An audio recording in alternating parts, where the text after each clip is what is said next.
The Adventures of Jimmy Neutron, Boy Genius vs. Jimmy Negatron, released in 2002. Now, this is a franchise I'm not very familiar with. I have never seen the show before, but this should be kind of neat to check out, I guess so. So Jimmy Neutron, Boy Genius, is on a class trip to a science museum where he decides to show off his brain skills to his love interest, Sydney.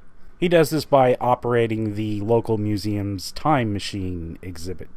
Okay, sure. However, it turns out to be a trap. Jimmy is transported into a cage in another dimension and meets his evil double Negatron, who has a diabolical plan. Just what are you planning on doing now? It's quite simple, but I'll use small words so you can understand. I'm going to take your place in your world and change it just for fun, okay? Okay, sure. So Negatron goes to Jimmy's world and starts his little evil plans, whatever he's doing. But Jimmy does manage to escape by tricking the robot guard Herman that he is actually Negatron. I am positive you are my master, Jimmy Negatron, and I will do whatever you command. Oh, okay, if you insist. Let me out of this cage. Right away, master. And release the robot dog Goddard as well. Yes, of course. So you escape and your adventure begins. This game is mainly a platformer with some third-person shooter elements, and you'll be traveling to many locations playing various different styles of games. The game's gimmick is to find various parts to craft useful items to help you along the way. For instance, if you get some purple flurp, PVC pipe, and shades, you can make a water gun to blast enemies. Now this sounds pretty cool, but the problem here is you can't actually use these items whenever you want.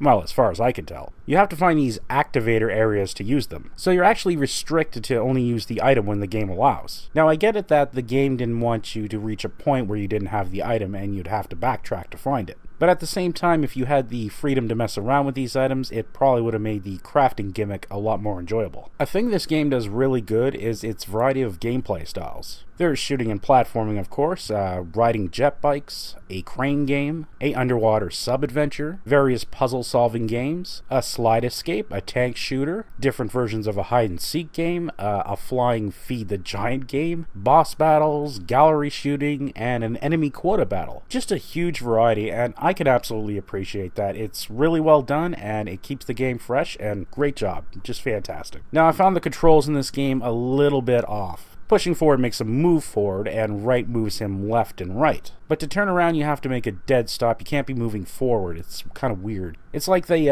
early Resident Evil tank controls. It really feels unnatural. The control scheme is just really awful. You can get used to it, of course, but it could have been done a lot better for sure. The story and humor of this game, it really didn't work for me either. I didn't find the characters interesting or the jokes funny. Well, I don't know, with the exception of Herman, the robot. He's like Arnold Schwarzenegger, but he's a robot. He was kind of interesting. Again, I've never seen the show, so I don't know if the humor of the show's like it. But yeah, it didn't work for me. I don't know if it's just Jimmy Neutron Boy Genius humor is too intelligent for me. I suppose that's possible. But, you know, I don't know. It just wasn't my thing, I guess. So overall, Jimmy Neutron versus Jimmy Negatron, well, it's certainly not a good third-person shooter. The crafting mechanic isn't implemented too well, the control scheme wasn't a good choice, and its storytelling and jokes just fell flat. However, I will say the platforming itself wasn't too bad. It's got actually some good level designs going, and the variety of game styles put in was a really welcome and fun addition. It kept my interest, and I wanted to see what was in store next. So they definitely did get some things right in this game. But when I was done playing it, I just had a feeling of, meh.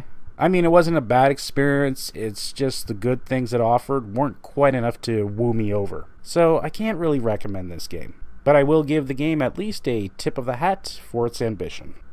Thanks for watching.